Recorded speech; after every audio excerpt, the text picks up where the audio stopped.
శ్రీ గురుదేవాయ నమః. ఓం సల్లక్షణ సమారంభాం చిదానందేతి మధ్యమాం అస్మదాచార్య పర్యంతాం వందే గురు పరంపరాం. ఓం గీతామృత మహోదధయే నమః. ఓం గీతామృత ఆస్వాద ఆనందాయ నమః.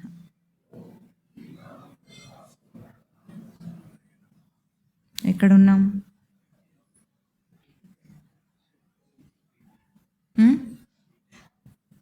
గట్టిగా చెప్పండి. 58 59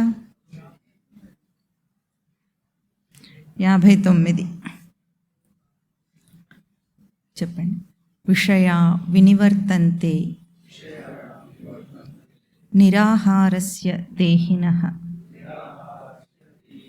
రసవర్జం రసోప్యస్య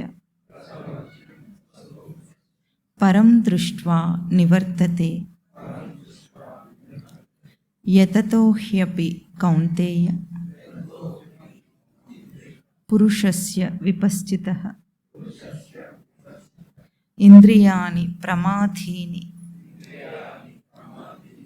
హరంతి ప్రసభం మనః తాని సర్వాణి సంయమ్య యుక్త ఆసీత మత్పరః వశేహి యస్యేంద్రియాణి తస్య ప్రజ్ఞా ప్రతిష్ఠితా.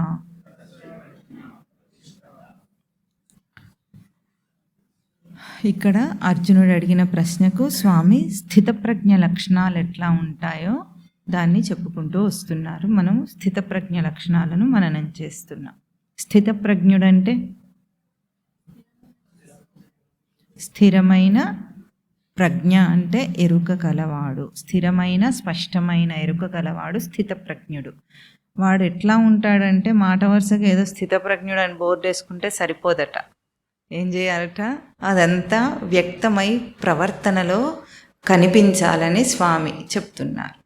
అర్జునుడు అడిగాడు, అట్లాగే తర్వాత స్వామి చెబుతున్నాడు ఎట్లా ప్రవర్తన చేస్తాడు, ఎట్లా వ్యక్తమవుతాడు స్థితప్రజ్ఞుడైన వాడు, మనం ఎట్లా గుర్తించగలుగుతామని చెప్పారు. ఇవి మనం ఏం చెప్పుకున్నాము, ఇవన్నీ కూడా ఎదుగుతున్న సాధకుడు తనను తాను తరచి చూసుకునే గీటురాళ్ళు. గీటురాళ్ళు అంటే ఏమిటి? గీటురాయి అంటే ఏమిటండి? బంగారాన్ని పరికించి చూడటానికి ఒక రాయి మీద గీస్తారు, దాన్ని గీటురాయి అంటారు, అంతేనా? ఆ గీసినప్పుడు దాని రంగుని బట్టి చెప్తాడు. మరి మనకైతే వీడికైతే తెలియదు, మీకు తెలిసేమో కానీ కంసాలు ఎట్లా గుర్తుపడతాడో మనకు తెలియదు. కానీ ఆ గీటురాయి మీద పరీక్షించి బంగారం యొక్క నాణ్యతని చెప్తాడు, అది గీటురాయి అంటాం మనం, అంతేనా? అట్లాగే మన సాధన యొక్క నాణ్యత ఎంతుందో, ఎంత దాకా మనం నిలబెట్టుకోగలుగుతున్నామో దాన్ని పరీక్షించుకోవడానికి ఈ లక్షణాలన్నీ గీటురాళ్ళు. అంటే ఇందులో మనకి ఏదైనా ఒకటన్నా అట్లా ఉందా లేదా, మన అభ్యాసంలో మనకి ఇది వచ్చిందా ఈ లక్షణం అని చూసుకోవాలి అందరూ. ఎవరు మొదటి సాధన స్థాయి నుండి సిద్ధస్థితి దాకా, జ్ఞానుల దాకా అందరికీ ఇవి తనను తాను పరీక్షించుకోవటానికి భగవద్గీత అందించిన ఒక మంచి సూత్రాలు, స్థితప్రజ్ఞ లక్షణాలు. అవి చెప్పుకుంటున్నాం. దీంట్లో ముఖ్యంగా 58వ శ్లోకంలో స్వామి ఒక మంచి ఉపమానాన్ని చూపించి మనకు గుర్తుండేటట్లుగా ఇంద్రియ నిగ్రహం యొక్క విలువని చెప్పటానికి ఒక ఉపమానాన్ని వాడారు పోయినసారి. యథా కూర్మోంగానీవ అని. అంటే కూర్మము తన అంగాలను ఎట్లాగైతే డిప్పలోకి లాక్కుంటుందో, అపాయం బయటి నుండి అపాయం వచ్చినట్టు ఏం చేస్తుంది, అది అపాయం వస్తే తన అంగాలన్నిటినీ కూడా డిప్పలోకి లాగేసుకుంటుంది. దానికి సృష్టి రచన ఎంత బాగా దానికి రక్షణ ఇచ్చిందంటే డిప్పలోకి వెళ్ళిపోతే మనం ఏం చేయలేం దాన్ని, ఇంకా అంత బాగా దాన్ని రక్షణ వ్యవస్థ ఇచ్చింది. అది దాన్ని అట్లా వాడుకుంటుంది. ఎట్లాగో ఒక ఎదుగుతున్న సాధకుడు కూడా ఇంద్రియ నిగ్రహం అనేది ఎంత గొప్ప విశేషము. ఎందుకంటే స్థానబలిమై అంటాం. అంటే ఏ పరిస్థితుల్లో మనం వెళితే ఇంద్రియాలు నిగ్రహించుకోలేక జారిపోతామో అటువంటి వాటి జోలికి కూడా వెళ్ళొద్దు అని. మనం పిల్లలకి ఏం చెప్తాము? చెడ్డవాళ్ళ సహవాసం చెయ్యొద్దు అంటాం. సహవాసం చేస్తే 6 నెలలు సహవాసం చేస్తే వాళ్ళు వీళ్ళు అవుతారన్న సామెత విన్నారా ఎప్పుడైనా? అంటే వాడి గుణాలు వీడికి, వీడి గుణాలు వాళ్ళకు వచ్చేస్తాయి అన్నమాట. అంటే మనం సహవాసం చేస్తున్నప్పుడు తెలియకుండానే ఎదుటివాడి గుణాన్ని మనం అభ్యాసంలోకి తీసుకుంటాం. తెలియకుండానే జరిగిపోతుంది కనుక అటువంటి వాటి జోలికి కూడా మనం వెళ్ళకూడదు. కాదు నేను చాలా నిగ్రహించగలుగుతానని వెళ్తే ఎప్పుడో ఒకప్పుడు ఏదో ఏమవుతుందో ఇవాళ చెప్తారు స్వామి. అట్లా మనిషి తనని ఎట్లా రక్షించుకోవాలి, ఎదగటానికి అన్నిటికంటే కావలసినది ఏమిటి? ఇంద్రియ నిగ్రహం. ముందు ఇంద్రియ నిగ్రహం చేస్తే ఇంకా ఆ సాధన ఆవరణలో నిలదొక్కుంటాడు. లేకపోతే నిలదొక్కుకోవటం కష్టం. ఇదంటే ఏ అలవాట్లు అట్లాగే ఉండి, ఏ సంసార దృష్టి విషయ దృష్టి అట్లాగే ఉండి, అలవాట్లన్నీ అట్లాగే ఉండి, ముందు జీవితంలాగానే ఉండి భగవద్గీత విన్నా అంటుతుందా? ఎట్లా అంటదంటే నూనె రాసుకొని నీళ్ళల్లో మునిగితే నీళ్ళల్లో స్నానం అవుతుందా? నీళ్ళకి జిడ్డు అంటించి వస్తాడు, అంతేనా? వీడి జిడ్డు నీళ్ళకు అంటుకుంటుంది కానీ నీళ్ళతో తడిపి వీడికి శుద్ధి కాదెట్లాగో అట్లాగే మనం పూసుకొని ఉంటే బయటిది మనకు బోధ అంటుకోదు. కనుక ముందు ఎక్కడైనా సరే, ఏ బోధ అయినా సరే ముందు మొదలయ్యేది ఇంద్రియ నిగ్రహం. ఇంద్రియ నిగ్రహం అంటే ఏమిటి? మనకున్న 5 జ్ఞానేంద్రియాల చేత కూడా విషయాల మీద పరిగెత్తి మన కోరికలను తీర్చుకోవటానికి మనం చేసే ప్రయత్నాన్ని కొంత ఆపాలి. ఎందుకు? ఎందుకు వాటి వెనకాల పరిగెత్తుతున్నాము? కోరిక ఎందుకు తీర్చుకోవాలనుకుంటున్నాము? అక్కడ సుఖం వస్తుంది అన్న ఒక ఆభాస మనకుంది. ఆభాస అంటే ఆరోపణ, అబద్ధం. అక్కడ వస్తుంది అని అనుకున్నాం కాబట్టి పరిగెత్తుతున్నాము. సుఖం రాదంటే ఎవడు పరిగెత్తాడు దేని వెనుక. కనుక స్వామి వెనుక ఏం చెప్పారు? సుఖమునందు దుఃఖమునందు తను స్థిరంగా ఉండాలని ఒక బోధ చెప్పి ఇప్పుడు సుఖం బయట లేదు అనే దాని గురించి చెప్తున్నారు. ఇప్పుడు సుఖం బయట ఉందనుకొని పరిగెత్తితే ఇంకా ఎప్పటికీ ఆగదు. ఆగుతుందా? అందుకని స్వామి ఇంద్రియ నిగ్రహం మీద అంతగా ఒత్తిడి చేసి చెప్తున్నారు. ఇప్పుడు తర్వాత ఇవాళ ఏం చెప్తున్నారంటే అట్లా నిగ్రహించుకోవటం అనేది చేయాలి. చేస్తే దాంట్లో 2 అవాంతరాలు మనకు ఎదురవుతాయి. 2 అవాంతరాలు ఏమిటి అంటే రెండింటి నుండి వస్తాయి. అవి 2 కూడా మనవే. ఏమిటి? ఇంద్రియాల నుండి బాగా అపోజిషన్ వస్తుంది. మనకు ఏమొస్తుంది? ఆపోజిషన్ వస్తుంది, వ్యతిరేకత వస్తుంది. అప్పటిదాకా ఏముండదు, మనకు తెలియని కూడా తెలియదు అట్లా ఉంటుందని. కానీ ఎప్పుడైతే నిగ్రహించడానికి ప్రయత్నం చేస్తామో అప్పుడు దాని నుండి వచ్చే వ్యతిరేకతను తట్టుకోవటం ఒకటి. దాని తర్వాత ఆ ఆపోజిషన్ రావడానికి కారణం లోపల ఎవరు? Gang leader. ఇంద్రియాలకు లీడర్ ఎవరు? మనస్సు. అదే కదా నడిపించేది. అసలు గ్యాంగ్ లీడర్ అది. దాని కోరిక ఎవరికి ఉంటుంది? ఇంద్రియాలకు ఉంటుందా, మనస్సుకు ఉంటుందా? మనస్సులో కలుగుతాయి కోరికలన్నీ. కాబట్టి ఆ కోరికలన్నీ పుట్టించే ఆ మనస్సు ఏం చేస్తుంది? ఉసిగొలుపుతుంది ఇంద్రియాలను. అంటే నిగ్రహించే ప్రయత్నం చేసే సాధకుడిని ఎట్లా ఆడిస్తుందో ఈరోజు 3 శ్లోకాలు కూడా అవే చెప్తున్నాయి అన్నమాట. చేసేద్దాం అని అనుకుంటాం కదా మనము. చెప్పాడు కదా స్వామి, తాబేల్లాగా చెప్పాడు, మనం కూడా తాబేల్లాగా చేసేసుకుందాం అనుకుంటాం. అప్పుడు ఏం జరుగుతుందో స్వామి ఇక్కడ ఈరోజు 3 శ్లోకాల్లో కూడా చెప్పబోతున్నారు. ఏమంటున్నారంటే నిరాహారస్య దేహినః విషయాః రసవర్జం వినివర్తంతే అంటున్నారు. నిరాహారస్య దేహినః అంటే ఇక్కడ ఒక అవాంతరం కలుగుతుందట. లోకంలో ఇంద్రియ నిగ్రహం చేయటం అంటే ఇప్పుడు రుచికరమైంది తినకుండా కొంత కట్టుబాటు చేయటము, ఇష్టం వచ్చినట్టు బయట తిరగటము, అట్లాంటివి చేయకుండా ఎవరైనా ఉంటారా? ఆధ్యాత్మిక సాధనకులు కాని వాళ్ళు కూడా ఉండరా? కొంచెం ఆలోచించండి.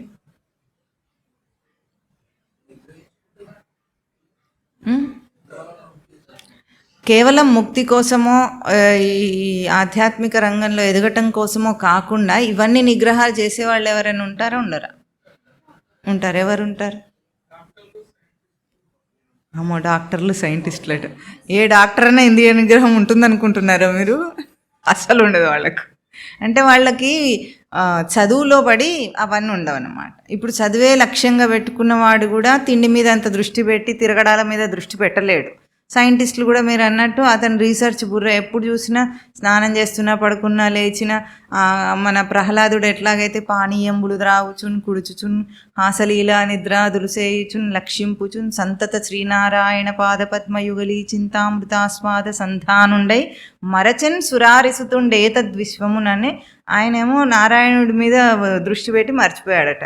సైంటిస్టులు వాళ్ళు పానీయంబులు త్రాగుచుని కుడుచుచుని ఏది తింటున్నా తాగుతున్నా స్నానం చేస్తున్నా రీసెర్చ్ మీదనే ఉండి భార్యాపిల్లల్ని కూడా వదిలేసి మర్చిపోయి వాడి పనిలో వాడు ఉంటాడు. అంతేనా? ఇంకా డబ్బు సంపాదించేవాడు కూడా అట్లాగే ఉంటారా లేదా? వాడికి కొత్త పిచ్చగాడు పొద్దెరగడు అన్నట్టు ఒక సామెత ఉందట. అంటే ఏదంటో తెలుసా మీకు? డబ్బు బిచ్చగాడు అడుక్కోవడానికి వెళ్తున్నాడట. స్వామివారు బాగా చెప్తారు ఇది. ఏమిటంటే అడుక్కోవడానికి మొదలు పెట్టాడు, కొత్త ప్రొఫెషన్లో జాయిన్ అయ్యాడు. అడుక్కోవడం అనే ప్రొఫెషన్. ముందు ఎట్లా ఉండేది? ఏదో కూర కాస్త పచ్చడో అన్నము వేసుకొని తినేవాడు. ఇప్పుడు అడుక్కుంటుంటే ఎట్లా ఉంది? 4 ఇళ్లల్లో అడుక్కుంటే వెరైటీల కూరలు వస్తున్నాయి, వెరైటీల అన్ని తిండ్లు వస్తున్నాయి వాడికి. ఇవన్నీ చూసి వాడికి ఉన్న ఉత్సాహంలో తినడమే మర్చిపోయి అడుక్కుంటూనే ఉన్నాడు వాడు. తినటం మీద కూడా దృష్టి పోయింది వాడికి. అట్లాగే డబ్బు సంపాదించేవాడు సుఖంగా ఉండటం కోసం డబ్బు సంపాదిస్తాడు. కానీ డబ్బు సంపాదన నశ అంటారు కదా దాన్ని. ఆ మత్తులో పడిన వాడు ఎట్లా ఉంటాడు? ఇంక ఇవన్నీ కూడా వదిలేస్తాడు. వాడికి టైంకి తిండి ఉండదు సరిగ్గా. పాపం సినిమా యాక్టర్లు ఉంటారు, టైంకి తిండ్లు ఉంటాయి వాళ్ళకి? ఉండవు. మరి హీరోయిన్లు ఉంటారు, లిప్స్టిక్ ఉంటే తిండి సరిగ్గా తినలేరు. ఎన్నో కష్టాలు ఉంటాయి. అంతేనా? మామూలు వాడుకుండే సుఖం కూడా ఉండదు అప్పుడప్పుడు వాళ్ళకి. అంతేనా? వీళ్ళందరూ కూడా ఇంద్రియాలను నిగ్రహించారా లేదా? కానీ వాళ్ళ లక్ష్యం వేరు. ఇదిగాక ఇంకా ఎవరుంటారంటే అనిమాది సిద్ధుల కోసం ఇంద్రియ నిగ్రహం చేసేవాళ్ళు ఉంటారు.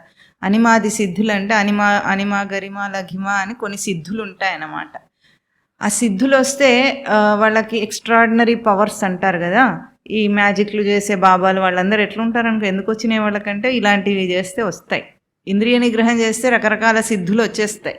అది కూడా ఉంది శాస్త్రంలో. కానీ ఆ సిద్ధుల జోలికి వెళ్ళకూడదని కూడా హెచ్చరిక ఉంటుంది. కానీ ఆ సిద్ధుల కోసమే కూడా వాళ్ళు ఏం చేస్తారు? ఇంద్రియాలను నిగ్రహించి కఠోర నియమాలను ఆచరించి వాళ్ళ పని చేస్తారు. ఇంకా ఎవరు ఉంటారు? ఇప్పుడు మన మొక్కులు మొక్కుకుంటారు కొందరు ఆడవాళ్ళు. వీడికి ఒక ఆవిడ తెలుసు. అసలు మొదటిసారి కలిసినప్పుడు అయితే ఎంత మహాభక్తురాలో అనుకున్నాడు వీడు. ఆవిడ కొన్ని సంవత్సరాల నుండి అన్నం తినలేదు అన్నది. అమ్మో ఎంత కఠినంగా ఎట్లా ఉండగలుగుతున్నారో అని అనుకున్నాడు వీడు. అదంతా నియమం కోసము భక్తిలో అనుకున్నాడు వీడు. అది కాదట. తర్వాత కొంతసేపటికి తెలిసింది ఏమిటంటే వాళ్ళ ఆయనకు అప్పులు ఉన్నాయి, అప్పులు తీరటం కోసం దేవుడికి మొక్కుకొని అన్నం తినటం మానేసిందట ఆవిడ. సంవత్సరాలు పట్టింది మరి అప్పులు తీరటానికి. అన్ని సంవత్సరాలు ఆవిడ అన్నమే తినట్లేదట. అన్నం తినట్లేదు కానీ మిగతావన్నీ చాలా బాగా తింటున్నారు. అంటే ఇప్పుడు మొక్కుల కోసం కూడా అట్లాంటివి చేసేవాళ్ళు ఉంటారా లేదా? ఇంద్రియాలను నిగ్రహిస్తారు. అప్పుడు వాళ్ళకి శక్తి ఎట్లా వచ్చింది? వాళ్ళ కోరిక వాళ్ళని నడిపిస్తోంది కాబట్టి వాళ్ళకి శక్తి వచ్చింది. ఇంకా మనకు దీక్షలు చేసేవాళ్ళు ఉంటారు. దీక్షల్లో చాలా కఠినంగా ఉంటారు కదా. శుద్ధ సాత్విక ఆహారం తినాలి. భగవద్గీతలో ఏ శుద్ధమైన సాత్విక ఆహారం చెప్తారో అదే ఆహారం తింటారు వాళ్ళు కూడా. దీక్షాకాలం అంతా 9 రోజుల దీక్ష ఉంటుంది, 21 రోజుల దీక్షలు ఉంటాయి, మండల దీక్షలు 40 రోజుల దీక్షలు ఉంటాయి. చేస్తారా లేదా లోకంలో? మాలలు వేసుకొని దీక్షలు చేసేవాళ్ళు అందరు చెప్పులు వేసుకోకుండా నడుస్తారు చక్కగా. రకరకాల ఫ్యాషన్ బట్టలు వేసుకోకుండా ఏదో దీక్షా వస్త్రం ఒకటి ఉంటుంది, అది మాత్రమే కట్టుకుంటారు. అట్లా చేస్తారా లేదా? ఏ పెళ్ళిళ్ళకి పేరెంటాలకు వెళ్ళరు ముందు కాలంలో. ఇప్పుడు దీక్షలో ఉన్న అన్నిటికి వెళ్ళిపోతున్నారు కానీ అది అట్లా వెళ్ళరు. అంటే భోగాలకు ఇంద్రియ విషయాలకు దూరంగా ఉండటం అనేది అభ్యాసం చేస్తారు. అక్కడ వాళ్ళు ఏం చేస్తున్నారంటే అక్కడ కూడా ఎక్కువగా కోరికలు కోరుకునే దీక్షలు చేస్తారు. అంటే ఇన్ని రకాల వాళ్ళు కూడా లోకంలో ఇంకొక తెగ ఉంది. అదేమిటో చెప్పమంటారా? మీకు మంత్రి సత్యనారాయణ రాజు గారు తెలుసా? ఆయన దీక్షలాగానే ఉంటుంది. ఆయన ఆశ్రమంలోకి వెళ్తే ముందు వెళ్ళగానే ఏం చేస్తాడు? ముందు ఉపవాసం అంటాడు. ఆ ఉపవాసం ఎట్లా ఉంటుంది? ముందు తేనె నీళ్ళ మీదనే బతికిస్తాడు 4 రోజులు. తర్వాత జ్యూస్ ఫాస్టింగ్ అంటాడు. మళ్ళీ పళ్ళరసం మాత్రమే ఇస్తాడు. తర్వాత ఫ్రూట్ ఫాస్టింగ్ అంటాడు, పళ్ళు మాత్రమే తినిపిస్తాడు. ఆ తర్వాత నెమ్మదిగా ఒక పూట తినిపిస్తాడు. ఆ ఒక పూటలో కూడా ఉప్పు నూనె లేకుండా తిండి ఉంటుంది వాళ్ళ ఆశ్రమంలో. మీకు తెలుసా అది? ఇవన్నీ దేనికోసం చేస్తున్నారు? అక్కడికి ఇంకా మనం ఉల్టా డబ్బు ఇచ్చి వెళ్ళాలి. అంతేనా? డబ్బిచ్చి ఆయన అంటూనే ఉంటాడు పాపం, డబ్బిచ్చి నా దగ్గర ఉపవాసం ఉండటానికి వస్తారు అందరని. బోల్డ్ అని వేలు పెట్టి డబ్బు ఇచ్చి, అదేదో ఇంట్లో చేసుకోవచ్చు కదా తేనె నీళ్ళు తాగటం. అట్లా కాదు, హాస్పిటల్లో డాక్టరో లేకపోతే మంత్రి సత్యనారాయణ రాజు గారి దగ్గరికి వెళ్తేనే చేయగలరు వాళ్ళు, లేకపోతే చేయలేరు. ఆ తర్వాత వాళ్ళ ఆశ్రమం అంతా ఉప్పు నూనె లేని తిండి ఉంటుంది. ఆ డబ్బులు ఇచ్చి ఆ తిని రావాలన్నమాట 15 రోజులు. ఇప్పుడు ఇది ఎందుకోసం చేశారు? ఆరోగ్యం కోసం, దేహం ఆరోగ్యంగా ఉండటం కోసం. ఆయన ఏం చెప్తారో తెలుసా? ఆయన దగ్గర 15 రోజులు ఒక కోర్సు ఉంటుంది. అది పూర్తి కాగానే అక్కడ వాళ్ళందరూ, విజయవాడలో ఉంది అది ఆశ్రమము, అక్కడి నుండి బయటపడగానే వెంటనే హోటల్కి వెళ్ళడానికి ఎదురు చూస్తుంటారు. ఆయననే చెబుతాడు, ఆ చుట్టుపక్కల ప్రాంతాల్లో ఉన్న హోటళ్ళన్నీ కూడా ఆయన బ్యాచ్ రిలీజ్ అవుతుంది కదా ఆ రోజు, అయిపోయే రోజు కిటకిటలాడతాయట వీళ్ళ వల్ల. ఓ 400-500 మంది ఉంటారు వాళ్ళు, అందరు ఎదురు చూస్తుంటారు ఇంటికి వెళ్ళగానే ముందు ఆవకాయ తినాలని. నోరు చప్పబడి వాళ్ళకి కష్టపడిపోతున్నారు, ఇబ్బంది పడిపోతున్నారు. అయినా ఆయన ఏం కొట్టలేదు, తిట్టలేదు, డబ్బిచ్చి మరి ఆయన దగ్గరికి వీళ్ళు వెళ్ళారు బరువు తగ్గడం కోసమని, రకరకాల రోగాలు ఉంటే తగ్గించుకోవడం కోసం. ఇప్పుడు వీళ్ళందరూ కూడా ఇంద్రియ నిగ్రహాలు చేశారా లేదా? వీళ్ళనే ఇక్కడ ఏమంటున్నారు? నిరాహారస్య దేహినః అంటున్నాడు స్వామి. నిరాహారస్య దేహినః విషయాః రసవర్జం వినివర్తంతే. వీళ్ళందరూ కూడా ఇంద్రియాలను నిగ్రహిస్తారు కానీ అర్జున, వాళ్ళ లోపలున్న ఆసక్తి ఏం చావదు, రసం మిగిలే ఉంటుంది అక్కడ. అది మిగిలి వెంటనే గోడకు కొట్టిన బంతిలాగా దానికి రెట్టింపు వడ్డీతో వాళ్ళు తీర్చేసుకుంటారు కోరికలను. ఇట్లా మన దీక్షలు అయిపోగానే ఏం చేస్తారు? అట్లా మాల తీస్తారో తీయరో, పూర్వం ఎప్పుడూ తిననన్ని ఏవేవి ఉంటాయో అవన్నీ తలుచుకొని తింటుంటారు. మరి ఆ దీక్ష కాలంలో కూడా కళ్ళలో వస్తుంటాయేమో తిండి గురించి కళలన్నీ, అది తింటే బాగుండు, ఇది తింటే బాగుండు, కళ్ళలో వస్తూ ఉంటాయి. అంటే వాళ్ళ లోపల ఉన్న ఆ ఇంద్రియ విషయాల యందు, భోగాల యందు, అంటే తిండి ఒక్కటే కాదు, తిరగటం మీద కానీ దేని మీద కానీ, అవన్నీ కూడా వాళ్ళు ఎందుకు చేశారు? ఏదో ఒక లౌకికమైన కోరికల చేత చేశారు. కాబట్టి వాళ్ళ లోపల ఉన్న ఆసక్తి చావదట. ఆ ఆసక్తి చావకుండా ఏం చేస్తుంది? దాన్ని రెట్టింపు వేగంతో మనిషిని విషయాల మీదకి పరిగెత్తేటట్టు చేస్తుంది. కనుక కేవలం ఇంద్రియ నిగ్రహం చెప్పారు కదా అని దానికి తీరుతెన్ను లేకుండా నిగ్రహం చేయటం కాదు అని స్వామి యొక్క హెచ్చరిక చేస్తున్నారు ఇక్కడ. అదే పరం దృష్ట్వా రసోప్యస్య నివర్తతే. దానికి బదులుగా ఎట్లా చేయాలి అంటే పరం దృష్ట్వా, పరం అంటే పరమమైన తత్వమును దృష్ట్వా దర్శనం చేసిన వాడైతే వాడి రసోప్యస్య నివర్తతే, వాడి రసము, వాడి ఆస్వాదన దాని మీద నుండి తప్పిపోతుంది. అంటే నిజమైన భక్తితో, నిజమైన జ్ఞానంతో కనుక ఆ ఇంద్రియ నిగ్రహం చేస్తే అసలు కష్టంగా చెయ్యరు. ముందు మొదటిది ఏమిటంటే అంత కష్టపడాల్సిన అవసరం లేదు ఇంద్రియాలను నిగ్రహించాలంటే. ఇప్పుడు పరమాత్మ మీద, పరమాత్మ తత్వం మీద అంత ఆసక్తి, భక్తి, అనన్య భక్తి అని రాబోయే శ్లోకాల్లో భగవద్గీత చెప్తుంది. భక్తికి అనన్యం అనే ఒక విశేషణం చెప్పింది. అనన్య భక్తి అంటే అన్యభక్తి అనన్యభక్తి రెండు ఉంటాయా అంటే, కోరికలతో చేసే, పరమాత్మను చేసే ప్రార్థనలన్నీ అన్యభక్తులు. వ్యభిచారం అని తిట్టాడు స్వామి ఇక్కడ. రెండు సార్లు వ్యభిచార భక్తి అనే పదం వస్తుంది భగవద్గీతలో. అదంతా కూడా దేనివల్ల? భక్తే భగవంతుడి మీద, కానీ కోరికల మీద భక్తి భగవంతుడి మీద ఆపాదన చేసి తీర్చుకోవటానికి భగవంతుని ఒక ద్వారంగా చేసుకున్నాడు. కానీ ఇక్కడ స్వామి ఏమంటున్నారు? అట్లా చేసిన ఇంద్రియ నిగ్రహం ఎట్లా ఉంటుందట అంటే, తన యందు తన లోపల పరమాత్మ స్వరూపమును దృష్ట్వా దర్శనం చేసినంత మాత్రం చేతనే వాడి రసోప్యస్య నివర్తతే. రసం అంటే ఆస్వాదన అని అర్థం. రసం అంటే ఏమిటి? ఇప్పుడు రసం అంటే, ఇప్పుడు ఒక పండు ఉందనుకోండి, అది ఎట్లా ఉంటుంది? రసం ఉంటుంది. దానికి సారం అంటాం కదా మనము. సారముని రసం అన్న పదంతో చెప్తున్నారు.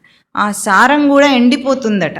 అంటే ఎవరైతే తత్వం మీద దృష్టితో తాను ఎదగాలి, ఇవన్నీ ఐహిక భోగాలు అంటారు, అంటే ఇహలోకంలో ఉండే భోగాల మీద కానీ, మనము సాధన చతుష్టయ సంపదలో మొట్టమొదటిది ఏమిటి? రెండవది ఇహామూత్ర ఫలభోగ విరాగం అని చెప్తారు. అంటే ఇహ అంటే ఈలోక భోగములందు ఫలములందు విరాగం రావాలట. పరలోకమునందు అంటే ఈ లోకంలో చేసిన పుణ్యాల వల్ల పరలోకంలో, స్వర్గలోకంలో సీట్ వచ్చి మనకేమైనా భోగాలు వస్తాయేమో అన్న కోరిక కూడా ఎవరికి పోతుందో వాడికి మళ్ళీ ఈ ఇంద్రియాల భోగాల మీద దృష్టి మరలదు. రసము అంటే ఎట్లా ఉంటుంది, ఇప్పుడు మనం ఒక విత్తనం ఉందనుకోండి, విత్తనం ఎండిపోయినట్టే కనిపిస్తుంది కదా, ధాన్యాలన్నీ ఎండిపోయే ఉంటాయి, కానీ వాటిని నీళ్ళల్లో వేసి మనం నానబెట్టి భూమిలో వేయగానే మొలకెత్తుతాయి. మొలకెత్తకుండా ఉండాలంటే ఏం చేయాలి?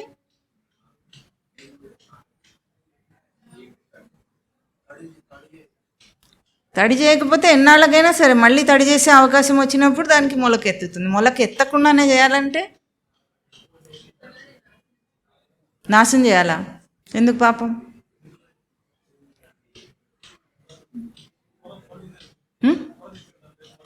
పొర తీసేయాలా? పొర ఎట్లా తీస్తాం? బియ్యం పాలిష్ పెట్టినట్ట వేయించాలి, మార్చేయాలి. వేయించిన విత్తనం మొలకెత్తదు. దానికే తపస్సు అంటారు. తపస్సు అంటే ఏమిటి? తప్పింపజేయటం అని అర్థం. ఎండగొట్టడం. తప్పింపజేయటం అంటే ఎండగొట్టడం. వేయించిన తర్వాత ఇంకా అది మొలకెత్తదు. అట్లా ఇంద్రియ నిగ్రహాన్ని వేయించాలి. దేంతో వేయించాలి? తనకు ఆత్మయందు, తనయందు, తన ఆత్మతత్వమునందు ఉన్న ఆసక్తి దాన్ని మార్చేస్తుంది. తపోశక్తి అంటారు. అట్లా కాకపోతే ఎట్లా ఉంటుందంటే, మనకు పౌరాణిక కథల్లో ఇది బాగా సినిమాల్లో మనం చూస్తాం. ఎవరైనా సరే తపస్సు చేస్తూ ఉంటే, ఘోరమైన తపస్సులు, భీకరమైన తపస్సులు చేయగానే ఒకరికి భయం వేస్తుంది. ఎవరది? ఇంద్రుడు. ఇంద్రుడికి భయం వేసి ఏం చేస్తాడు? వాళ్ళ మీద వాన, ఎండ, గాలి ఇవన్నీ ప్రయోగాలు చేస్తారు. ఆయన దగ్గర ఉన్న ఫ్యాకల్టీ అంతా తీసుకొచ్చి వరుణదేవుణ్ణి, వాయుదేవుణ్ణి, అగ్నిదేవుణ్ణి ఉసిగొలుపుతాడు. అంతేనా? ఇదే చూస్తామా మనం? ఆ తర్వాత అవన్నిటికీ కూడా తట్టుకుంటే అప్పుడు ఏం చేస్తాడు? అప్సరసలను పంపిస్తాడు. అప్సరసలను పంపిస్తే చాలామంది టక్కిమని పడిపోతారు. మనకు మహర్షి విశ్వామిత్రుడు తెలుసు కదా. విశ్వామిత్రుడి కథలో ఏమైంది? మేనకను పంపిస్తే టపిమని పాపం మొత్తం అంతా తపస్సు పోయి భంగపాటు అయిన తర్వాత తెలుసుకున్నాడు. ఏమని? అయ్యో ఇంత తపస్సు ఒక క్షణకాలము జారిపోవటం అన్నమాట.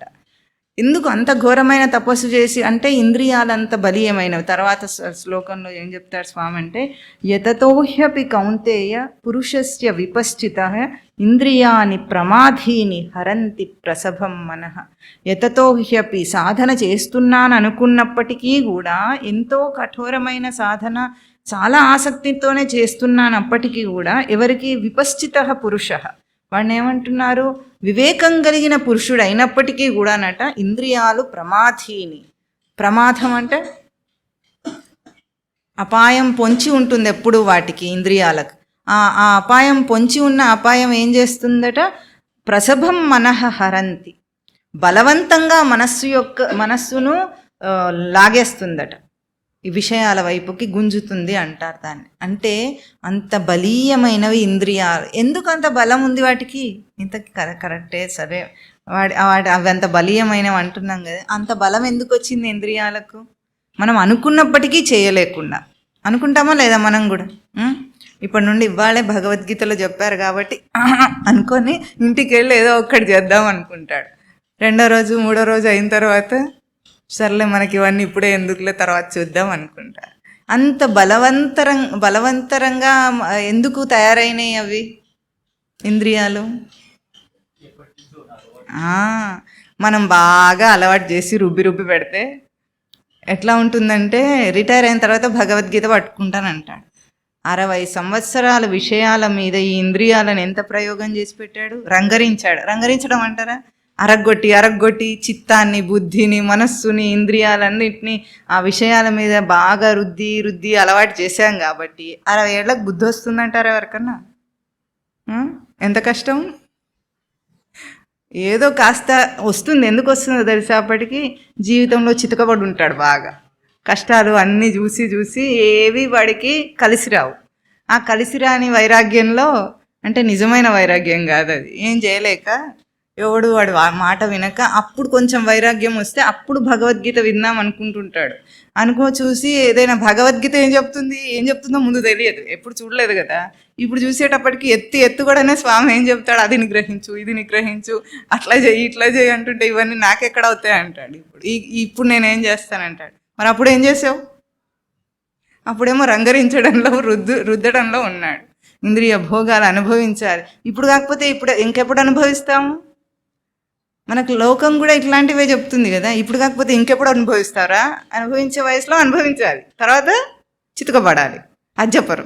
అది చెప్పకుండా అనుభవించడం మాత్రం చెప్తారు. పాపం వాడు నిజం అనుకొని అనుభవిస్తాడు. కానీ అప్పుడు నిగ్రహించి ఉంటే ఇప్పుడు ఎంత తేజోవంతంగా తాను ఉండేవాడు అనేది వాడికి ఊహకు కూడా అందదు. కనుక ఇక్కడ యతతః అపి పురుషస్య విపశ్చితః పురుషః ఇంద్రియాని ప్రమాధీని. అట్లాగే అంత తపస్సు చేస్తున్న విశ్వామిత్రుణ్ణి కూడా మేనక లొంగదీయగలిగిందంటే ఏమిటి అర్థం అక్కడ? విశ్వామిత్రుడు రాజు, ఆయన బ్రహ్మర్షి, ఆయన బ్రాహ్మణుడు కాదు పుట్టుక చేత. వశిష్ఠ మహర్షి మీద పోటీతత్వంతో ఆయన తపస్సు చేసి ఆ బ్రహ్మత్వమును పొందటం గొప్ప అనుకున్నాడు. కానీ రాజుగా అతనికి ఏమున్నాయి? అతని అలవాట్లన్నీ ఎట్లా ఉన్నాయి? పూర్వపు అలవాట్లు చాలా భోగాలను అనుభవించే అలవాట్లలో ఉంటారు కదా, మరి రాజులు అంటే అట్లాగే ఉంటారు. కాబట్టి ఎంత అనుకున్నప్పటికీ కూడా మళ్ళీ ఆ బలహీన క్షణం అంటాం మనం, జారిపోవటం, వద్దనుకొని నోట్లో పెట్టేసుకుంటాడు. అందుకే మన వాళ్ళు ఏం చేస్తారంటే ఈ నియమము దీక్ష అనేవి ఎందుకు భయపెట్టి చెప్తారు, అంతేనా? ఇప్పుడు ఏదైనా దీక్ష చేస్తే పూజ చేస్తే తినకుండా ఉండాలని చెప్తారు. అప్పుడు తింటే ఏమవుతుంది? భయం ఉంటుంది. పూజ అయ్యేదాకా మనం ఏం తినకూడదు పాపం అన్న ఒక భయం ఉండి తినరు. ఇంకా మళ్ళీ ఆడవాళ్ళకు అలవాటు ఉంటుంది, వంట చేస్తూ ఏం చేస్తారు? టకిమని నోట్లో వేసుకుంటారు, అంతేనా? చేస్తారా? అట్లా కొంత బలహీనత ఉంటుంది కొంతమందికి, అందరికి ఉండదు. ఆవిడ కాదంటున్నారు, ఆవిడకి లేదట, కొంతమందికి ఉంటుంది. అప్పుడు ఏం చేస్తారు? నైవేద్యం చేసే ఒక కార్యక్రమం పెట్టారు. అప్పుడు దేవుడికి పెట్టేదాకా తినకూడదు. ఉప్పున్నా లేకపోయినా దేవుడికి అయితే పెట్టవచ్చు. భర్త అంటే ఉప్పు లేకపోతే తిట్టిపోతాడు, కానీ దేవుడు ఏమన్నాడు కాబట్టి అప్పుడు రుచి చూసే అవసరం రాదు. అంటే కొన్ని బలహీనతలకు కొన్ని ఉపాయాలు చూపిస్తారు మనం భయపెట్టి. ధార్మికమైన విషయాలన్నింటిలో భయపెట్టే చేయిస్తుంటారు. భక్తితో ఎవరు చేయరు, భయపడే చేస్తుంటారు. ఇట్లా చేయాలట, అట్లా చేయాలట, ఉండాలట, సాయంత్రం దాకా ఉపవాసం ఉండాలట, అట అంటుంటాడు, ఎవడో చెప్పాడు కాబట్టి. వీడు సరే భక్తితో నేను తిండిని మర్చిపోయి ఉపవాసం. శివరాత్రి రోజు ఉపవాసం ఉన్నారు అందరూ? ఎంతమంది ఉన్నారు? శివరాత్రి రోజు ఉపవాసం ఉండేటప్పుడు ఏం చేస్తారంటే సాయంత్రం దాకా తినొద్దట అని తిండినే తలుచుకుంటుంటాడు వాడు. శివుణ్ణి తలుచుకుంటాడా, తిండిని తలుచుకుంటాడా? శివుణ్ణి తక్కువ, తిండిని ఎక్కువ. శివుణ్ణి కాసేపు తలుచుకుంటాడు, అది కూడా చెయ్యాలి కదా, మొక్కుబడి.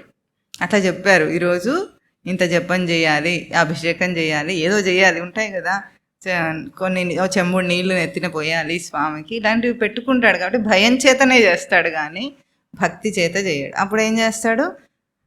రాత్రి జాగరణ ఒకవేళ చేసినా మర్నాడు మొత్తం పడుకునే ఉంటాడు వాడు, అంతేనా? ఒకవేళ జాగరణ చేయాలంటే కూడా ఎట్లా ఉంటుంది? ఎంటర్టైన్మెంట్, సినిమాలకు వెళ్తే తొందరగా నిద్ర రాకుండా ఉంటుంది అలాంటివి. అదే భజనకి వెళ్తే వెంటనే అట్లా వాళ్ళు ఎత్తుకోగానే వీడు పడుకుంటాడు, అంతేనా? అట్లా చేసే వాళ్లకు ఇంద్రియ నిగ్రహం సాధ్యపడదు అర్జున. ఎవరైతే నాయందు భక్తితో ప్రీతితో ఏం చెప్తున్నాడు? తాని సర్వాణి సంయమ్య యుక్త ఆసీత మత్పరః వశేహి యస్యేంద్రియాని తస్య ప్రజ్ఞ ప్రతిష్ఠిత అంటున్నాడు స్వామి. ఇవన్నీ కాదట, ఇవన్నీ చేసినా చేయకపోయినా ఆయనకు కావాల్సింది ఏమిటి? మత్పరః యుక్త ఆసీత, మనస్సును స్వామి యందు లగ్నం చేయటం కావాలి. అన్నిటికంటే ముఖ్యమైనది అది. అది వదిలేసి ఎన్ని చేసినా, ఎన్ని దీక్షలు, ఎన్ని ఉపవాసాలు, ఎన్ని వ్రతాలు చేసినా ఒక బలహీన క్షణంలో అన్నీ తుస్సుమంటాయి మనిషి. ఇంకా బలవంత పెట్టి చేసినప్పుడు ఏమవుతుంది?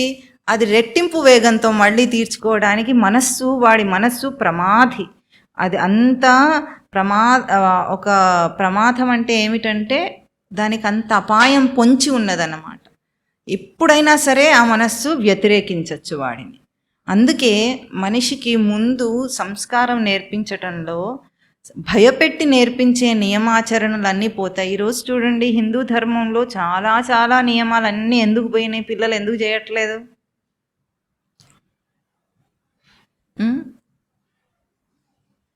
పిల్లలందరూ అన్నీ చేస్తున్నారా? చేయట్లేదు. ఎందుకు చేయటం లేదు చెప్పండి? దోషం ఎవరిది? అదే తల్లిదండ్రులు సరే మీకు అలవాటైంది ఆ మాట అనుకోవడం, పోనీ అని నాకు తెలిసిపోయింది ఇప్పటికి. కానీ ఎందుకు దోషం అంటే తిట్టుకోవడం కాదు, కానీ మనం ఎక్కడ తప్పు చేసాము, ఎందుకు జరిగిందా తప్పు అని మనం గుర్తించగలగాలి. మనం ఏం చేసామంటే భక్తిని, ఆచారాలను కూడా వాళ్ళను భయపెట్టి చేయించే ప్రయత్నం చేశాం. వాటికి విలువ గుర్తించటం చెప్పలేదు. ఎందుకు చేయాలి, దాని యొక్క విలువ ఏమిటి, అక్కడ మనం చేస్తున్న దాని యొక్క విలువ ఏమిటి అని చెప్పకుండానే మొక్కుబడులని, ఆచారాలని, నోములు, వ్రతాలు ఏది చేయించినా సరే యాంత్రికంగా కోరికలు తీర్చుకోవటం కోసమే దాని అర్థం పర్థం తెలియకుండా చేశారు. కాబట్టి ఈరోజు పిల్లలకు బుర్ర కొంచెం ఎక్కువగానే పనిచేస్తుంది. వాళ్ళు ఊరుకోరు, సమాధానాలు ప్రశ్నలు అడిగి సమాధానాలు చెప్పేదాకా ఊరుకోరు. కాబట్టి ఎప్పుడైతే చెప్పలేకపోయారో మనము చెప్పలేకపోయినప్పుడు వదిలేస్తారు. ఇప్పుడు ఉదాహరణకు బొట్టు పెట్టుకుంటాం మనందరం.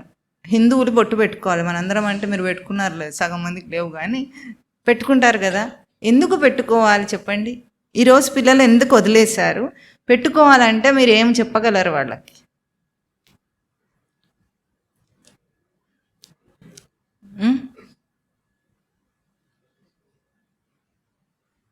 మనం చెప్పలేం. ఎందుకు పెట్టుకోవాలి? దిష్టి కొట్టకుండానా? కాన్సన్ట్రేషన్ ఎవరంటున్నారు? కాన్సన్ట్రేషన్ కోసమా? అసలు ఎందుకు పెట్టుకోవాలి? అడ్డనామాలు నిలువునామాలు ఇద్దరు కలిసి పోట్లాడుకుంటారు, కానీ ఎందుకు పెట్టుకోవాలి చెప్పండి ముందు. అడ్డమో నిలువో ఒక చోటనో ఎందుకు పెట్టుకోవాలి బొట్టు? హిందూ ధర్మంలో అదొక పద్ధతి కదా, మనకున్న ఆచారం మనకు తెలుసు. మనం కనీసం పూజల్లో అయితే పెట్టుకుంటాం. ఇప్పుడైతే ఎవరికి సగం మందికి కంటే ఎక్కువ మందికి లేవు, ఉంటే పోయిందేమో పాపం, చెప్పలేము, అంతేనా?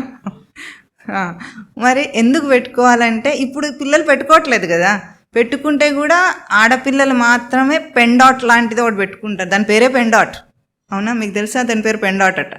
ఆ పెండాట్ అంటే ఇట్లా చుక్కలాగా ఉంటుంది అంతే. మనము దూరంగా సైట్ ఉంటే మాత్రం మనకు కనిపించదు, కాస్త దగ్గరగా ఉండి చూపు విజన్ చాలా షార్ప్గా ఉంటే కనిపిస్తుంది. ఇప్పుడు వాళ్ళు పెట్టుకోవట్లేదు, మన ధర్మంలో అది ఉంది. మనం ఎందుకు వాళ్ళు మానేయటానికి ఎవరు కారణం? అక్కడ పెట్టుకునేవి కూడా మనం ఏం పెట్టుకుంటాం? ఏ ద్రవ్యాలతో? భస్మం కానీ, కుంకుమ కానీ, గంధం కానీ, కస్తూరి కానీ పెట్టుకుంటాం. తిరుమణి కానీ, శ్రీచూర్ణం కానీ పెట్టుకుంటారు వైష్ణవులైతే. ఎందుకు? మీరందరూ హ్యూమన్ రైట్స్ ఛానల్ ఫాలో అవ్వట్లేదని అర్థమవుతుంది. ఆల్రెడీ మేము అందులో వీడియో పెట్టేశాం, అయినా మీరు ఇప్పుడు కూడా చెప్పలేకపోతున్నారు. పేపర్ లీక్ చేసినా కూడా చెప్పలేరు.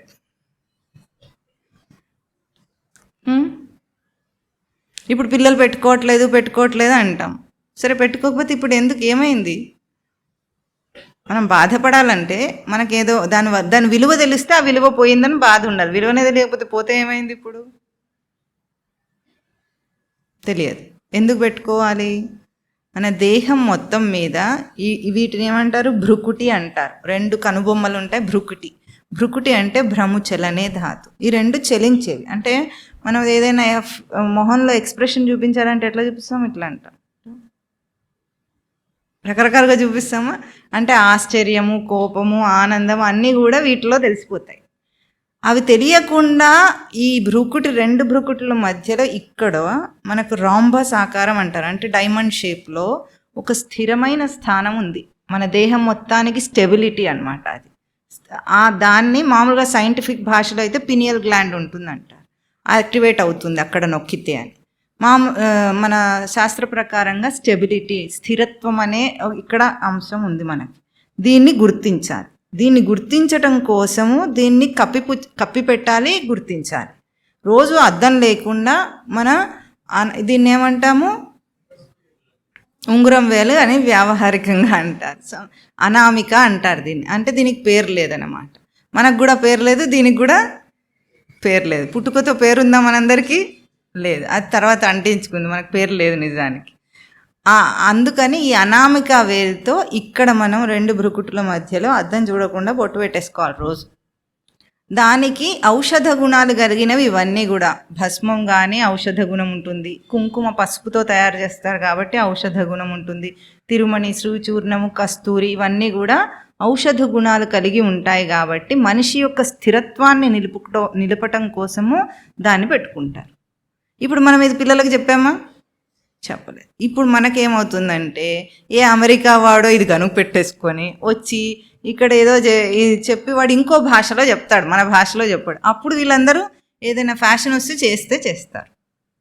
అదే కానీ మనము ఎదగటం కోసం తన స్థిరత్వాన్ని నిలుపుకోవటమే కదా సమత్వం యోగ ఉచ్యతే అని చెప్పాడు స్వామి. సమత్వం అంటే ఏమిటని చెప్పుకున్నాం? సమత్వం అంటే వికలం కాకుండా ఉండటం అని చెప్పిన అంటే చెదిరిపోకుండా ఉండటం. స్థిరత్వమే కదా చెదిరిపోకుండా ఉండటం. ఆ చెదిరిపోకుండా ఉండటమే యోగం. ఆ యోగమును సాధించటానికి మనకు ఎటువంటి ఆచారాలు, దేహం కూడా దానికి సహకరించాలి కనుక మన ఆచార వ్యవహారాలన్నీ మన స్థిరత్వం కోసమే, నిలుపుకోవటం కోసమే ఉన్నాయి. మొన్న మొవ్వలో కొంతమంది కాలేజీ పిల్లలు వచ్చారు ఏకాదశి కార్యక్రమం చేస్తే. చాలామంది వచ్చారు, కొంతమంది ఏంగా. వాళ్ళు మొవ్వలో బాత్రూమ్లలో, మఠంలో బాత్రూమ్లు వాడుకొని వస్తారు కదా ఆడపిల్లలందరూ.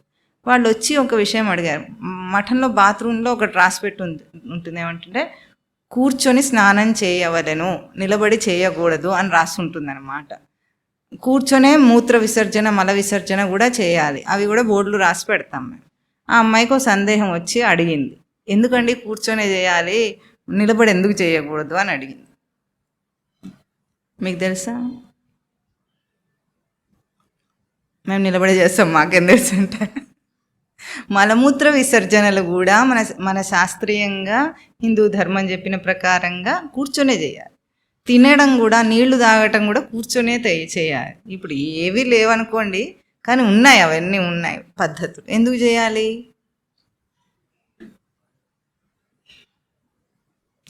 ఇప్పుడు చెప్పుకున్న దాంతోనే ఆలోచించి చెప్పండి మీరు సొంత.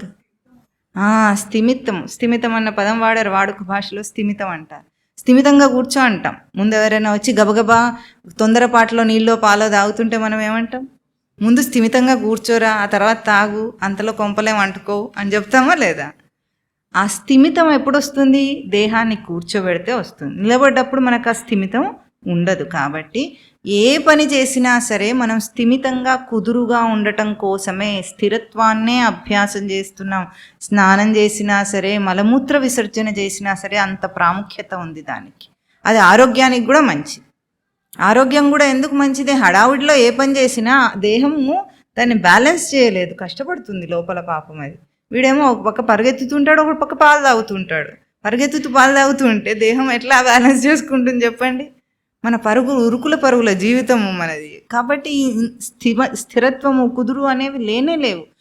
ఇది దేహమే ఇంత వేగంగా ఉంటే లోపల మనస్సు ఇంకెంత వేగంగా ఉందో చూడండి. అసలు దేహం అంత పరిగెత్తుతుందంటే దాన్ని పరిగెత్తించాలంటే ముందు వెనక మనస్సు పరిగెత్తాలి.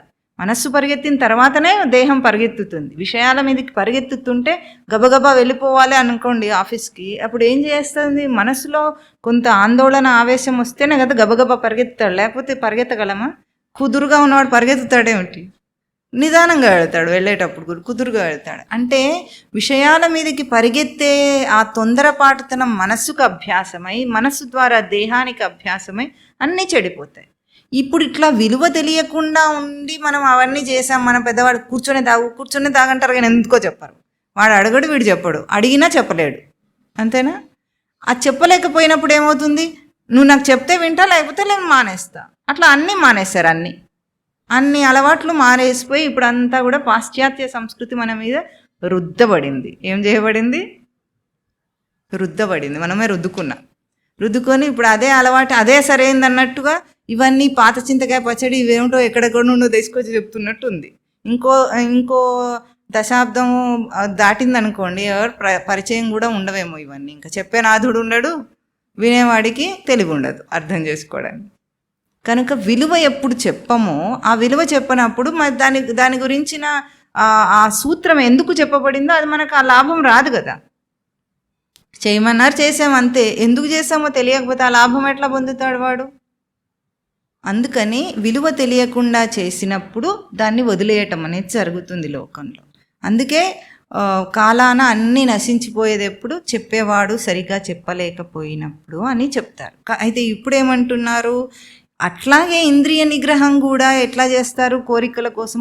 అసలు కోరికల కోసం చేసినా చెప్పండి, అంత శక్తి ఎక్కడి నుండి వస్తుంది? ఒక మొక్కుకొని ఎంతైనా చేయగలడు వాడు, చేస్తాడా లేదా?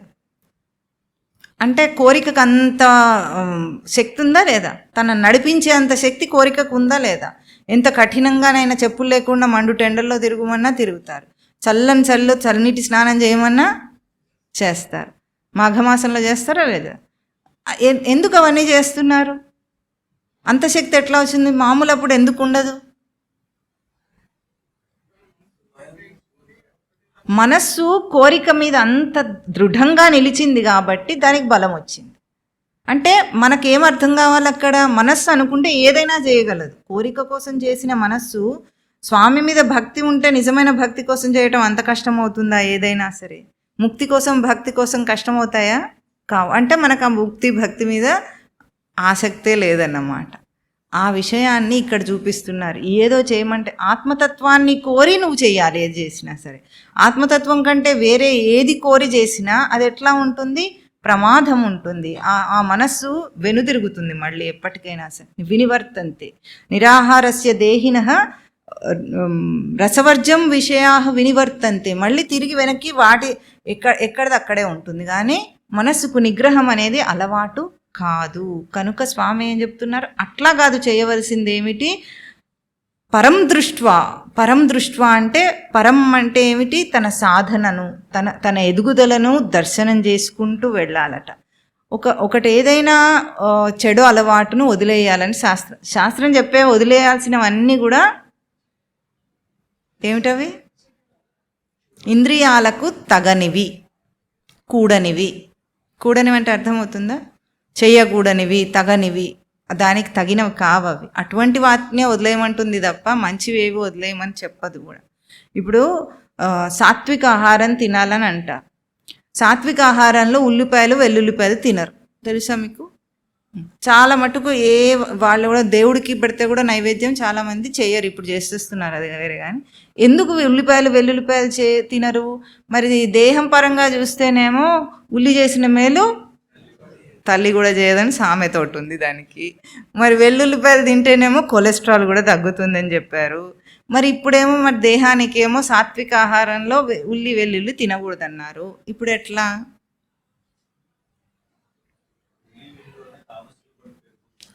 తామసిక గుణం అన్నారు. ఇప్పుడు గుణం వేరు, దేహానికి మంచి వేరు. ఉల్లిపాయ దేహానికి చలువ చేస్తుంది కాబట్టి మంచిది, వేడిలో చలువ చేస్తుంది కాబట్టి తినమంటారు. సరే, అది బాగుంది దేహానికి. కానీ దాంతోపాటు గుణం అనేది ఒకటి మాట్లాడారు. ఇప్పుడు తామసిక గుణం పెరుగుతుంది అన్నారు. గుణం దేనికి ఉంటుంది? దేహానికా బుద్ధికా? బుద్ధికి. అంటే మనం తినే ఆహారము కేవలం దేహానికి మంచిదై ఉండకూడదు, మన బుద్ధికి కూడా మంచిదై ఉండాలి. అప్పుడే బుద్ధి దేహం రెండూ కలిసి సరైన సాధన చేయగలుగుతాయి. దేహానికి మంచిదని నానా చెత్త తినేస్తే బుద్ధి దానికి సహకరించదు, అంటే ఎదిగే బుద్ధి రాదన్నమాట. అందుకే సాధనకులు ఏ కల్ట్లోనైనా తీసుకున్నా మీకు ఉల్లిపాయలు వెల్లిపాయలు తినరు వాళ్ళు. ముందు దాన్ని నిషేధం అది. తర్వాత వేరేవి వెళ్ళినా కొద్దీ ఒక్కొక్కరికి ఒక్కొక్కటి ఉంటాయి, వేరువేరుగా ఉంటాయి. కానీ ఇప్పుడు దేహం కోసమే చూసుకున్నవాడు డాక్టర్ మాట వింటే అది చేయాలి. వీడికి ఒక వ్యక్తి తెలుసు, అతను ఏమిటంటే చాలా నిష్ఠగా అంతా మాంసం మానేసి అన్నీ చేశాడు. చేసిన తర్వాత ఒకసారి ఎప్పుడో కాలు విరిగిందట, కాలు ఫ్రాక్చర్ అయింది. ఫ్రాక్చర్ అయితే ఏమైంది? కట్టుకట్టి డాక్టర్లు ఏం చెప్తారు? గుడ్డు తిను, అది తిను, మాంసం తిను అని చెప్తాడా లేదా? లేకపోతే ప్రోటీన్ రాదు, లేకపోతే కాల్షియం రాదు, విటమిన్స్ రావు, అవి రావు ఇవి రావు అని చెప్తాడు. చెప్పేటప్పటికీ అంత నిష్ఠగా ఎన్నో సంవత్సరాలు మాంసం తినటం మానేసిన వాడు కూడా డాక్టర్ మాటకు భయపడి టక్కున తినేశాడు. అదే ఒక శాఖాహార అయి ఉంటే, లేదా అంతకంటే ఎక్కువగా తన నియమం మీద గౌరవం ఉన్నవాడై ఉంటే, దాని విలువ తెలిసిన వాడై ఉంటే అట్లా జారిపోడు. పరం దృష్ట్వా, పరం అంటే ఏమిటి? అక్కడ తన సాధన విలువను గుర్తించాలి. సాధనలో మనకు ఎదుగుదల దేనికి వస్తుంది? బుద్ధికి వస్తుంది, చైతన్యానికి వస్తుంది. అక్కడ మనం ఎదుగుతున్నాం. ఏమిటంటే స్థూల దేహపు గుర్తింపు నుండి దాటి జీవుడిగా అభౌతిక స్థితికి ఎదుగుతున్నాం. జీవుడి కంటే స్థితిని దాటి సచ్చిదానంద స్మృతిని అందుకునే స్థితికి ఎదుగుతున్నామనే ఆ పరం అన్నమాట సాధన, పాలన పూరణ. అక్కడికి ఎదుగుతున్నామనే దాన్ని దర్శనం చేసిన వాడైతే దేనికోసమైనా సరే నువ్వు చచ్చిపోతావని డాక్టర్ చెప్పినా మళ్ళీ తినడు వాడు. మళ్ళీ వాడి బుద్ధి వెనక్కి మరలదు. ఎందుకు? దాన్ని వేయించేశాడు వాడు. బీజం మొలకెత్తకుండా ఎండగొట్టేసేయటం, దాన్ని విలువ గుర్తించి ఎండగొట్టు. పరం దృష్ట్వా రసోప్యస్య నివర్తతే. వాడి రసము సారం అదేదైతే ఉందో దాని మీద ఆసక్తి కించిత్ మాత్రం కూడా వాడి దృష్టి వెళ్ళదు. అసలు వాడు అట్లా చేస్తున్నాడని ఇవన్నీ వదిలేశాడని కూడా వాడికి అనిపించదు. అదే సహజ జీవితం వాడికి.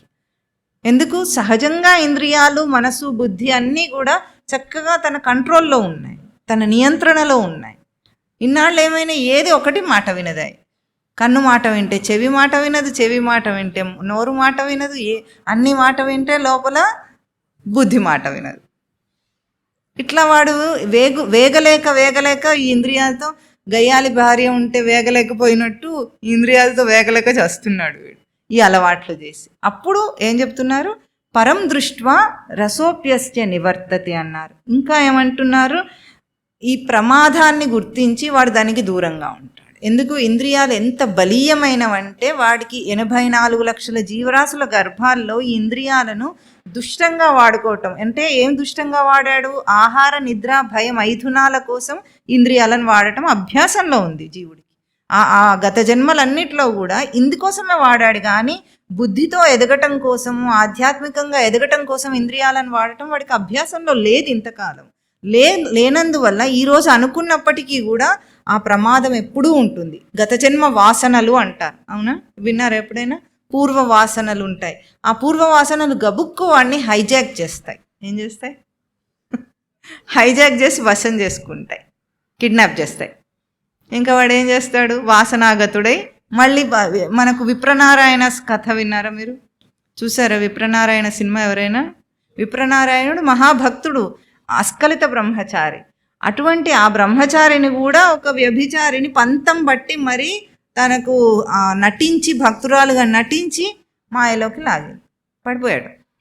కానీ తర్వాత తప్పును గుర్తించాడు. విశ్వామిత్రుడైనా అంతే, తర్వాత తప్పును గుర్తించాడు. అంటే ఆ క్షణాన, బలహీన క్షణాన జారిపోవటము, మళ్ళీ దాన్ని తిరగదిప్పుకోవటం కోసం ఎంతో కష్టపడటం అనేది కొన్ని కథల రూపంలో మనకు చూపించారు. ఆ ప్రమాదం ఎప్పుడు కూడా ఉంటుందట మనిషికి.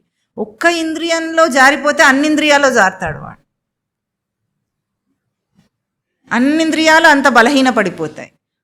ఒక్క చోట ఎక్కడైనా మనం నిగ్రహించుకొని గట్టిగా ఉండగలి అంటే ఆ బలహీన క్షణం వచ్చినప్పటికీ కూడా ఎక్కువగా ఎక్కడొస్తుంది అంటే బ్రహ్మచర్య దీక్షయందు అంటే కామం, స్త్రీ పురుష కామంలో ఎక్కువగా బలహీనత ఉంటుంది, రుచిలో ఎక్కువ బలహీనత ఉంటుంది.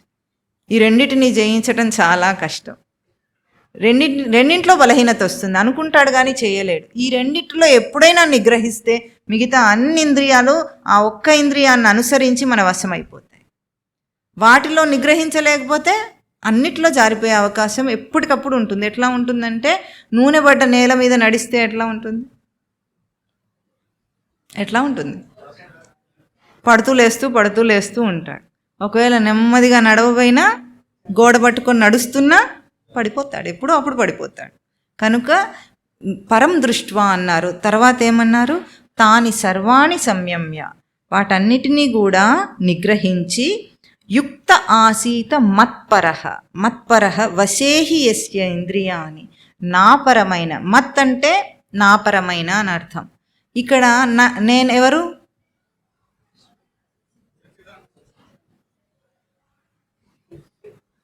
ఎవరు చెప్తున్నారు ఇవన్నీ? కృష్ణుడు చెప్తున్నాడా? మర్చిపోయారు.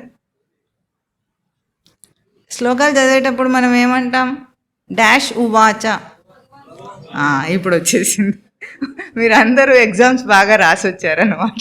ఫిల్ ఇన్ ద బ్లాంక్స్ కానీ మల్టిపుల్ చాయిస్ క్వశ్చన్స్ మాత్రం ఇస్తే అప్పుడు టక్కివని చెప్పేస్తారు. క్వశ్చన్ అండ్ ఆన్సర్స్ అయితే కొంచెం కష్టంగా ఉంటాయి. పిల్లలకు అవి అయితే ఈజీ కదా. ఏదో ఒకటి ABCD అని ఇస్తే ఏదో ఒక దాని మీద టిక్ పెడితే అది ఎట్లా ఉంటుంది? రాయి కొట్టినట్టు అనమాట. వస్తే వస్తుంది, లేకపోతే లేదు. అట్లాగే మీకు ఫిలప్ ది బ్లాంక్స్ ఇస్తే ఏం చెప్పారు? భగవాను వాచ. ఇదంతా ఎవరు వాచ? భగవాను వాచ. ఇప్పుడు ఏమంటున్నాడు? మత్పరహ అన్నాడు. అంటే భగవాన్ పరం చేయాలట. భగవాన్ మాట్లాడుతున్నాడు. భగవాన్ అంటే ఏం చెప్పుకున్నాం? సమర్థత. జీవుడు అంటే అసమర్థుడు. అంటే సమర్థతలో పైకి కిందికి వస్తూ ఉంటాడు. ఒక్కోసారి సమర్థత వస్తూ ఉంటుంది, పోతూ ఉంటుంది. వాడు జీవుడు. పూర్తిగా అది లేకుండా సమర్థ స్వరూపం ఏమిటి? భగవాన్. భగం యస్య సహ. భగం అంటే శక్తి, జ్ఞాన, తేజో, వీర్య, బల, ఐశ్వర్యాలను షడ్గుణ సంపన్నుడు భగవాన్ అంటారు. అంటే శక్తి సమర్థత, ఏది తనను తాను నియమించుకునే సమర్థత కలిగిన వాడు. దేనివల్ల? సచ్చిదానంద స్మృతి ఎరుక వలన తనను తాను నియమించుకునే సమర్థత ఉన్నది భగవాన్ లక్షణం. ఆ లక్షణం మాట్లాడుతుంది. ఇప్పుడు ఏమంటున్నాడు? అన్ని ఇంద్రియాలను తాని సర్వాణి సంయమ్య యుక్త ఆసీత, యుక్తుడై ఉండుట. యుక్తుడంటే కూడి ఉండటం. యుక్తం అంటే కూడి ఉండటం అని అర్థం, చేరి ఉండటం అని అర్థం. దేంతో చేరి ఉన్నవాడై? ఇంద్రియాలన్నిటినీ నిగ్రహించి మనస్సును నాయందు సచ్చిదానంద స్మృతి అందు నిలిపిన వాడై అప్పుడు మత్పరహ, నా పరం చేయాలట ఇంద్రియాలన్నిటి. అంటే ఏమిటంటే ఇంద్రియాలన్నీ బలీయమైనవి, దుష్టమైనవని తిట్టుకోవడానికి చెప్తాం, కానీ అవి ఎందుకు అట్లా ఉన్నాయి? రచించటం వాటిని అట్లా రచించలేదు సృష్టి. మన అభ్యాసం వల్ల అవి చెడిపోయినాయి. మన అభ్యాసం వల్ల, అలవాట్ల వల్ల చెడిపోయిన ఆ ఇంద్రియాలను ఇప్పుడు దానికి సచ్చిదానంద స్మృతి యొక్క స్పర్శనివ్వాలట, దాని యొక్క రుచి పట్టించాలి. అన్నమాచార్య అంటాడు, మరుగవ ఓ మనస అంటాడు. హరినామాన్ని మరుగుమంటాడు. మరగటం అంటే అలవాటు చేసుకో అని అంటాడు. మనస్సుకు చెప్పుకుంటుంటారు వాళ్ళు. త్యాగరాజు కానీ అన్నమాచార్యుల కీర్తనల్లో మనస్సుతో మాట్లాడతారు వాళ్ళు. ఓ మనసా ఇట్లా ఎందుకు చేస్తున్నావే, ఓ మనసా అట్లా ఎందుకు చేస్తున్నావు. ఎందుకు అవి చెప్తున్నారు? మనస్సును బుజ్జగిస్తున్నారు. ఎందుకు? అలవాట్లను మార్చుకోగలిగిన శక్తి మనస్సుకు ఉంది కాబట్టి ఆ మనస్సును ఇప్పుడు యుక్త సచ్చిదానంద స్మృతితో కూడినవాడై, ఇంద్రియాలు సచ్చిదానంద స్మృతితో కూడినవయ్యి మత్పరహ ఆసీత, నాపరం చెయ్యి. నాపరం చేయటం అంటే ఏమిటంటే భగవన్నామం చెప్పిన నోటికి బయట రుచుల మీద ఆనందం వస్తుందా దానికి ఎప్పుడన్నా? నిజంగా భగవంతుని నామాన్ని ఆస్వాదన చేస్తే, ఆ తత్వాన్ని ఆస్వాదన చేస్తే, ఒక శ్లోకం చదువుతున్నప్పుడు, ఒక నామ మంత్రం చదువుతున్నప్పుడు, ఒక స్తోత్రం చదువుతున్నప్పుడు మైమరచిపోయి చదువుతుంటే మనస్సు ప్రసాదం మీదకి వెళ్తుందా? వెళ్ళదు. అట్లా చేయకుండా చేస్తే ఏమవుతుంది? యాంత్రికంగా చేస్తే ప్రసాదాన్ని స్మరిస్తూ ఉంటాడు. నామమంత్రం చెప్పినప్పుడల్లా అయిపోయింది. పూజ అయిపోతే మంత్రపుష్పం చదివితే ఏం చేయాలి? తీర్థప్రసాదాలు ఇచ్చేస్తారు చక్కగా. ఇట్లా చేయటం కాదు. మత్పరహ యుక్త ఆసీత, మత్పరం చేసి నా పరం నేను పరం ఆ సమర్థ స్వరూపాన్ని చైతన్యవంతం చేసుకోమంటున్నాడు. ఎందుకు మనకు చెప్తున్నాడు స్వామి ఇవన్నీ?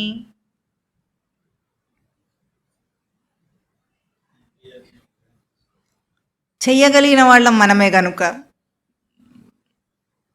అంతేనా కదా? మనకెందుకు చెప్తున్నారు?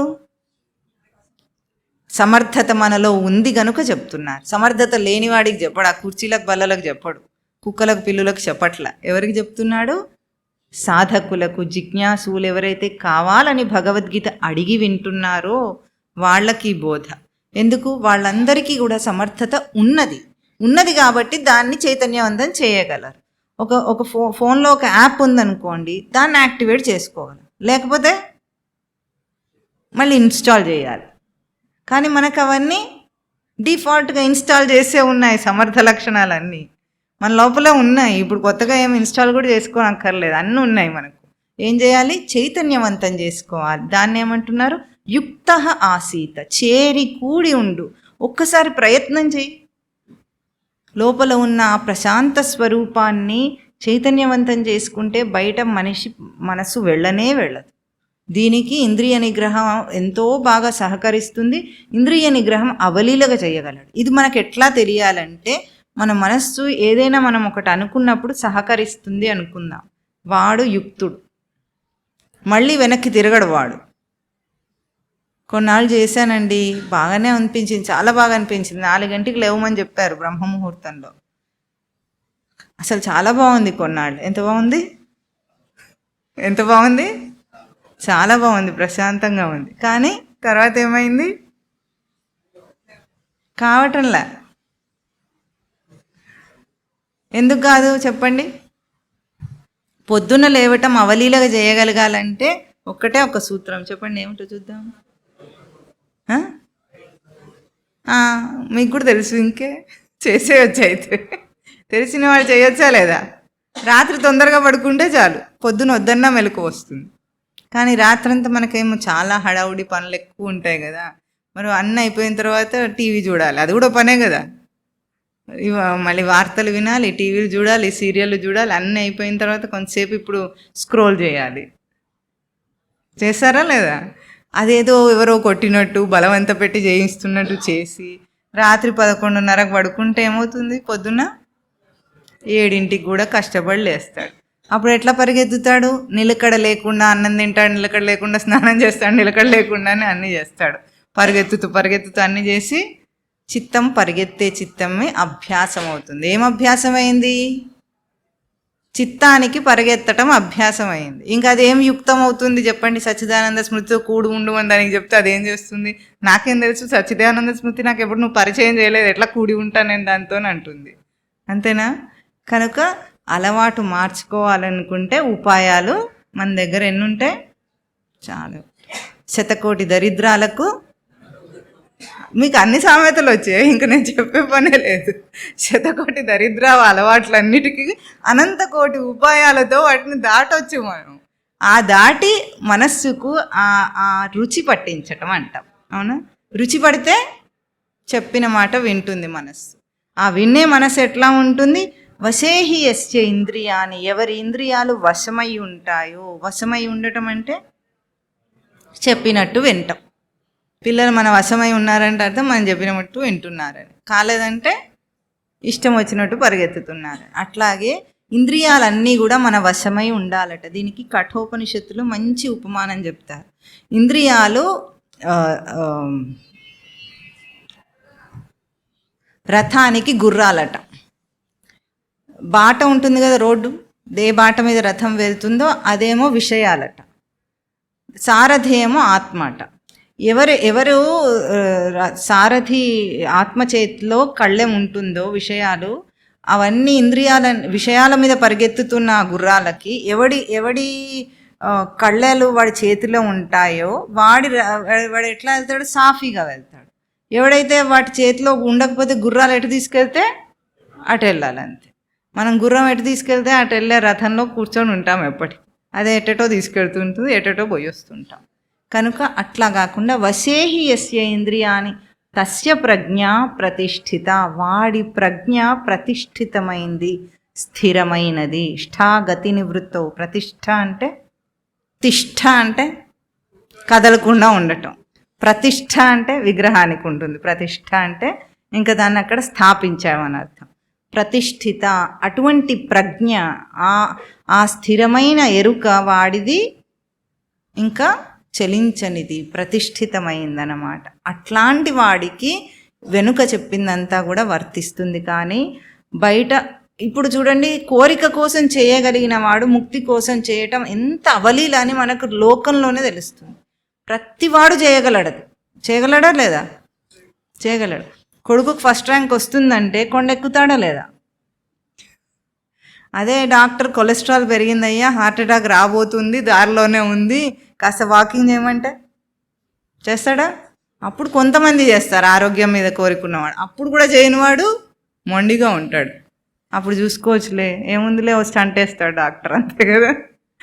ఇప్పుడు మనకు అనంతకోటి ఉపాయాలు ఆ రకంగా కూడా ఉంటాయి. లేకపోతే ఇప్పుడు సర్జరీలు చేస్తారు, ఎన్నో రకాలు వచ్చేసినాయి ట్రీట్మెంట్లు. మనకి ఇన్సూరెన్స్ ఉంటుంది, కంపెనీ డబ్బు కట్టుకుంటుంది కాబట్టి మనకు ఆ చింత కూడా లేదు. హాస్పిటల్ ఉంది, కంపెనీ ఉంది, రెండు ఉన్నాయి. మధ్యలో దేహాన్ని ఎంత హింస పెట్టినా మనకి ఏం సంబంధం లేదన్నట్టు ఉంటుంది. అంతేనా? డాక్టర్లు అట్లా రాగానే అడుగుతారు, ఇన్సూరెన్స్ ఉందా అని అడుగుతాడు వాడు.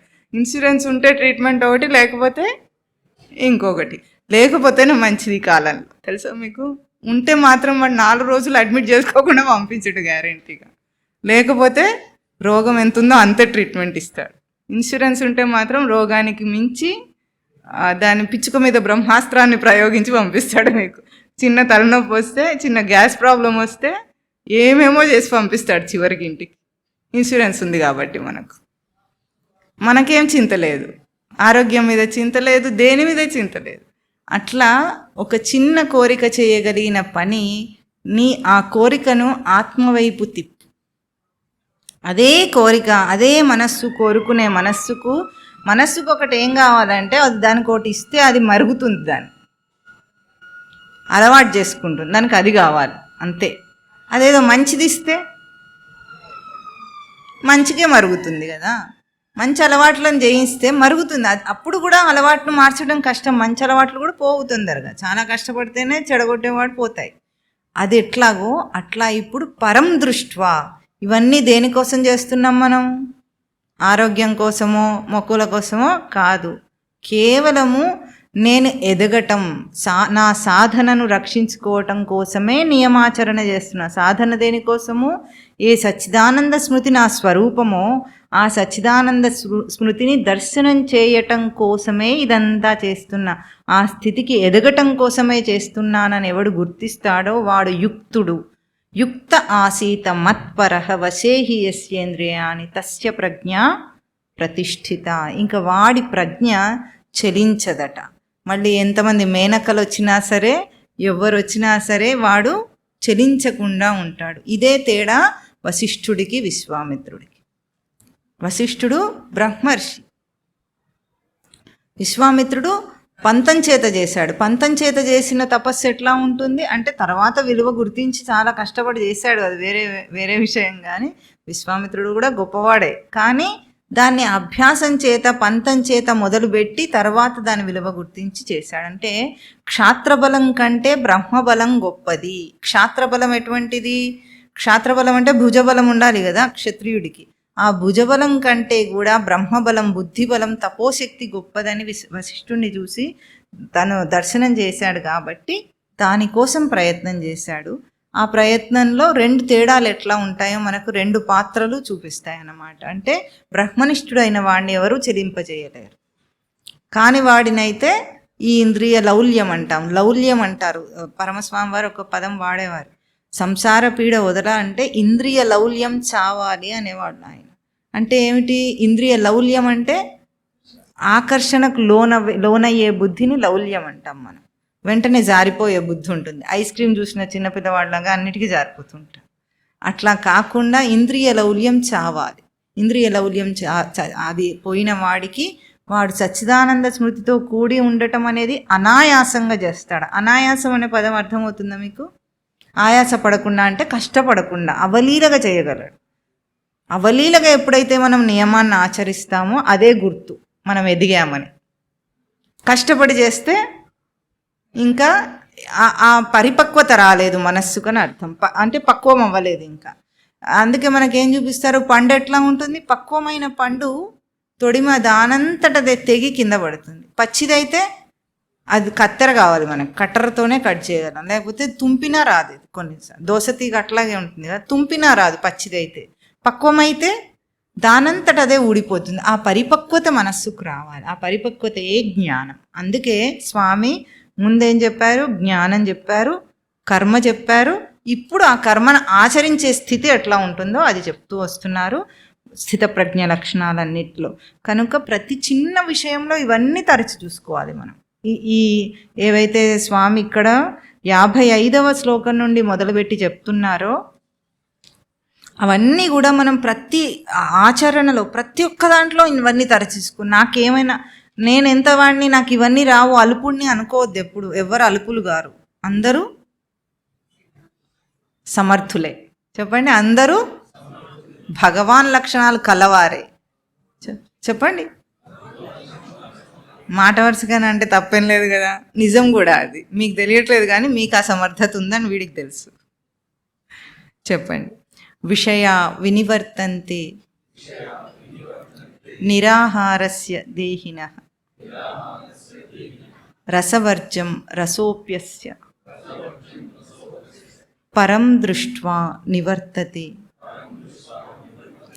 యతతో హ్యపి కౌంతేయ పురుషస్య విపశ్చితః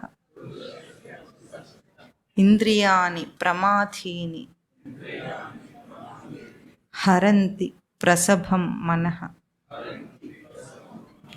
తాని సర్వాణి సంయమ్య యుక్త ఆసీత మత్పరః వశేహి యస్యేంద్రియాణి తస్య ప్రజ్ఞా ప్రతిష్ఠిత. ఓం తత్ సత్.